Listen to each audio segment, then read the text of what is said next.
মিনু, মিনু কই গেলে গো? জলদি এখানে একটু এসো তো, আমার শরীরটা যে একদমই ভালো লাগছে না গো।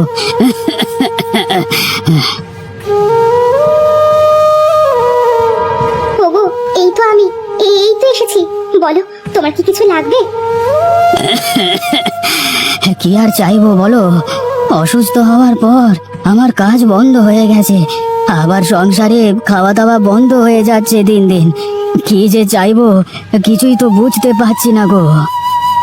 ওগো, তুমি এত কিছু নিয়ে ভেবো না, সব ঠিক হয়ে যাবে। শুধু তুমি আগে একটু সুস্থ হয়ে নাও। সুস্থ আর হব কি করে গো? ওষুধই তো কিনতে পারছি না গো। যদি তাড়াতাড়ি সুস্থ হতে পারতাম তাহলে কাজ করে ওষুধপত্র কিনতে পারতাম গো। আমি থাকতে তুমি একদমই চিন্তা করো না, দেখবে বিধাতা আমাদের জন্য একটা না একটা ব্যবস্থা করে দিবে। তুমি ঘরেই থাকো, আমি বাইরে গিয়ে দেখি কোনো একটা কাজ জোটাতে পারি কিনা। আচ্ছা আচ্ছা, ঠিক আছে মিনু, সাবধানে যেও আর দ্রুত বাসায় ফিরে এসো। তোমাকে ছাড়া যে আবার আমার একা থাকতে ভালো লাগে না। আচ্ছা ঠিক আছে। ভেঙে ফেলবো, আমি আজ সব ভেঙে ফেলবো। আজ কতদিন ধরে কাজের বুয়াটার কোনো খোঁজ খবর নেই, আর এই বাসার কেউ আমাকে একটা নতুন কাজের বুয়াও এনে দিচ্ছে না। ঘরের সব কাজ এখন আমাকে দিয়েই করাচ্ছে। আজ আমি কিছুই আর আস্ত রাখবো না, সব ভেঙে ফেলবো। ওগো গিন্নি, তুমি এত রাগ করো না গো, সব ঠিক হয়ে যাবে। আমি তো কাজের বুয়া খুঁজছি, কিন্তু কোথাও তো আর পাচ্ছি না গো। যদি পাই তাহলে সোজা তোমার কাছে ধরে নিয়ে আসবো। তো তুমি এবার একটু ঠান্ডা হতো। ঠান্ডা হব আমি? ঠান্ডা হব? এখন তুমি এসেছো আমাকে ঠান্ডা করতে? তোমাকে আমি কতদিন ধরে বলেছি কাজের মেয়েটা বাসাতে নেই, হয় ওকে খুঁজে আনো, নয়তো নতুন একটা কাজের লোক আনো। কিন্তু তুমি কি করেছো বলো তো? আহা গিন্নি, আমাকে ক্ষমা করে দাও, আমি আমার ভুল স্বীকার করে নিচ্ছি। দাঁড়াও, আজ আমি একটা কাজের বুয়া খুঁজে আনছি। কথাটা যেন ভালো মতো মনে থাকে, যদি আজ কোনো একটা কাজের বুয়া ঠিক করে না আনো তাহলে কিন্তু তোমার এই বাসার সব কিছু আমি ভেঙে ফেলবো। আচ্ছা বাবা, ঠিক আছে, আমি যে করি হোক আজ একটা কাজের বুয়া নিয়ে আসবোই আসবো।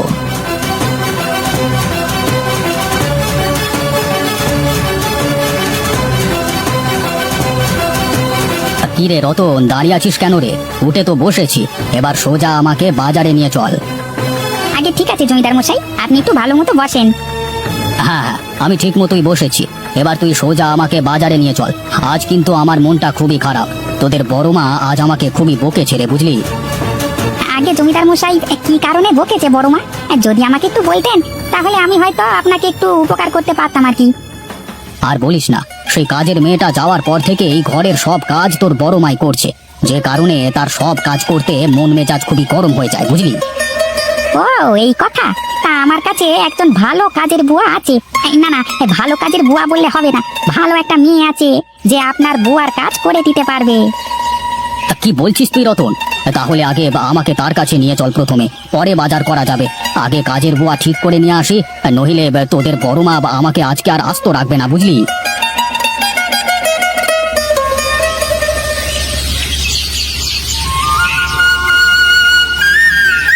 আরে রতন চাচাজি, এই অবেলায় আমার বাড়িতে কি মনে করে আসলেন? আরে এসেছি তোর জন্য একটা কাজ নিয়ে। আমি তো জানি তোর স্বামী কতদিন যাবত অসুস্থ হয়ে বিছানায় পড়ে আছে, আর তুই একটা কাজের কথা আমাকে সেদিন বলেছিলি না, তাই আমাদের এই জমিদার মশাইকে তোর কাছে নিয়ে এসেছি আর কি। হ্যাঁ মিনুবা, আমার একটা কাজের জন্য তোমার কাছে এসেছি, কিন্তু তুমি আমাকে না করো না, যেভাবেই হোক তুমি আমার কাজটা করে দাও। আরে জমিদার মশাই, এইভাবে বলবেন না, আপনি যা বলবেন আমি তাই করব। বলুন আমাকে কি করতে হবে? আরে বেশি কিছু করতে হবে না, ওই যে আমাদের বাড়িতে যে কাজের বুয়াটা ছিল না, ও কতদিন যাবত আসছে না। যদি তুমি ও না আসা অবধি আমার বাড়িতে কাজ করে দিতে তাহলে আমি খুবই খুশি হতাম। বিনিময়ে তুমি যত টাকা চাইবে আমি তাই তোমাকে দেব, তোমাকে আমি একদমই ঠকাবো না। আরে এইসব কি বলছেন? আপনার বাড়িতে কাজ করতে হবে, এটা তো আমার সৌভাগ্য। আমি আজ থেকে আপনার বাড়িতে কাজ করব, আপনি কোনো চিন্তা করবেন না। দেখবেন বড় মার সব কাজ আমি খুব সুন্দরভাবেই করে দেব। হ্যাঁ, তাহলে তো কথা হয়েই গেল মিনু, তুমি তাহলে আজকে বিকেল থেকে আমার বাড়িতে কাজ করা শুরু করে দাও, কেমন? আগে ঠিক আছে জমিদার মশাই, আমি বিকালে আপনার বাসায় চলে যাব। তাহলে জমিদার মশাই এবার গাড়িতে উঠে বসুন, আমাদের তো বাজারে যেতে হবে, নইলে যে বড় মা আবারও আপনার উপর রাগ ঝাড়বে।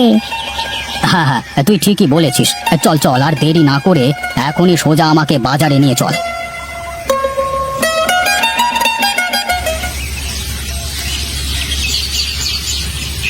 আরে মিনু, তুই এখানে চেয়ার টেবিল পরিষ্কার করেছিস?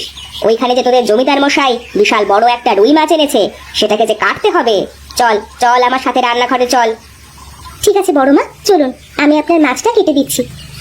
আরে না না, তুই খুবই ভালো, আর তোর কাজও আমার খুব ভালো লাগে। এবার চল রান্নাঘরে চল। আচ্ছা ঠিক আছে, চলুন। মিনু, ওই যে দেখ বড় রুই মাছটা, তুই জলদি করে রুই মাছটা কেটে রান্না বসিয়ে দে, আমি একটু আসছি। ঠিক আছে বড় মা, আপনি একদমই চিন্তা করবেন না, আপনি আপনার কাজে যান, আর এসে দেখবেন আপনার সব কাজ আমি করে ফেলেছি। তাই যেন হয় মিনু, তবে একটা কথা মনে রাখিস, রান্নাটা কিন্তু একটু জলদি করতে হবে। তোদের জমিদার মশাইয়ের যে খুব খিদে পেয়েছে, বুঝলি?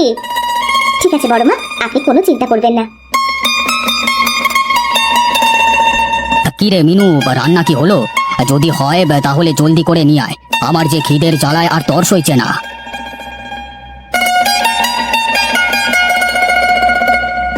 এই তো আপনার প্রিয় রুই মাছের তরকারি হয়ে গেছে, এবার আপনি খেতে পারেন। আরে মিনু, তুই তো ভালো রান্না করতে পারিস। ইস, কি মজা করে রুই মাছটা রেঁধেছিস, ইচ্ছে করছে সবই খেয়ে ফেলি। যদি খেতে ইচ্ছে করে তাহলে আপনি খান, কোনো সমস্যা নেই। আমার তো কোনো সমস্যা নেই, কিন্তু তোমার বড় মা যদি জানতে পারে যে আমি বেশি বেশি খেয়েছি, তাহলে যে আমাকে আবার খুব করে বকে দেবে। কি ব্যাপার, আমাকে নিয়ে কি কথা হচ্ছে? হ্যাঁ শুনি। আরে কিছু না গিন্নি, তুমি এসো এসো, তোমার খাওয়ার জন্যই অপেক্ষা করছিলাম। তুই এখনো দাঁড়িয়ে আছিস কেন মিনু? তুই রুই মাছের তরকারি আর ভাত নিয়ে এখনই তোর বাসায় চলে যা। আর শোন, কাল সকালে কিন্তু চলে আসবি আবার।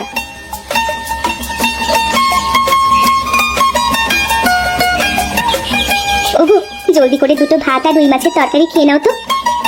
হ্যাঁ গিন্নি, দাও দাও, খুব খিদে পেয়েছে। তাছাড়া এত বড় রুই মাছ দেখে জিভে যে জল চলে আসছে। যাক বাবা, অবশেষে একটা কাজ পেয়ে গেলাম, এবার টাকা জমিয়ে তোমার চিকিৎসা করাতে হবে। আমাকে নিয়ে অত ভেবো না গিন্নি, আমি এরকম ভালো ভালো খাবার পেলে দেখবে দ্রুতই সুস্থ হয়ে যাব। এত বড় রুই মাছের তরকারিটা যা মজা হয়েছে না, কি বলবো। এতটুকু তরকারিতে যে আমার একদমই পেট ভরছে না। ইস, যদি আরেকটু রুই মাছ হতো তাহলে আরো বেশি করে কটা ভাত খেতে পারতাম। হবে হবে, তুমি একটু ধৈর্য ধরো, আমি এ মাসের বেতন পেলেই তোমাকে বড় একটা রুই মাছ এনে খাওয়াবো। হাসালে গিন্নি হাসালে, এত বড় রুই মাছ কি তোমার ওই এক মাসে টাকা দিয়ে কিনতে পারবে গো? তুমি জানো এর কত দাম? সে যত দামি হোক, তুমি যেহেতু খেতে চেয়েছো, আমি তোমাকে খাওয়াবই, তুমি এটা নিয়ে একদমই ভেবো না। না গিন্নি, থাক, আমি খাবো না।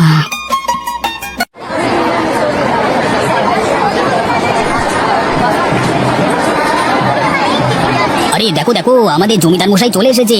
এত বড় মাছ এই গ্রামে একমাত্র আমাদের জমিদার মশাই ছাড়া আর কেউ কিনতে পারবে না। হ্যাঁ, তা তুই ঠিকই বলেছিস ভাই, এত বড় একটা মাছের দাম আমাদের 1 বছরের কামাই। এটা জমিদার মশাই, আপনি আজ কি এই বড় মাছটা কিনবেন? আরে হ্যাঁ, তোমরা তো জানোই আমি আবার বড় মাছ ছাড়া একদমই ভাত খেতে পারি না। তা জেলে ভাই, তোমার এত বড় মাছের দাম কত শুনি? আগে জমিদার মশাই, আপনার কাছে কি দাম চাইবো?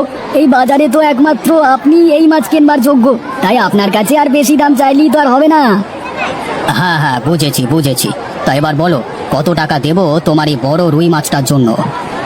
আগে জমিদার মশাই, এই মাছটার জন্য আপনি 1000 টাকা দেবেন না হয়। আরে 1000 টাকা এটার দাম না, তুমি 500 টাকা রাখো। আর রতন, জলদি করে গরুর গাড়িতে মাছটা ওঠাতো। হায় হায়, বিড়ালটা তো মাছের লেজটা কামড়ে নিয়ে গেছে, এখন এই মাছটা আমরা কিভাবে খাবো? ওগো, কোথায় গেলে তুমি? আরে কি হয়েছে, তুমি এত ডাকছো কেন? আরে কি, রুই মাছটার লেজটা তো বিড়ালে খেয়ে ফেলেছে, এখন এটা দিয়ে কি হবে? কি আর করবো, বিড়ালের খাওয়া মাছ তো আর আমরা খেতে পারি না।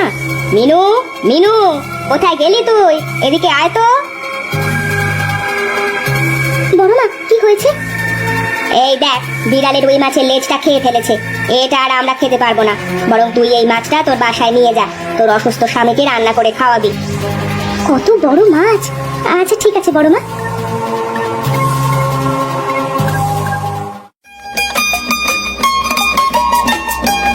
আরে বাহ, লেজ ছাড়া রুই মাছটা তো খুবই মজা লাগছে। এত বড় রুই মাছ তো আমি জীবনেও একবার খাইনি। যাক বাবা, আজ পেট ভরে বইয়ের হাতের লেজ ছাড়া রুই মাছ দিয়ে ভাত খাচ্ছি।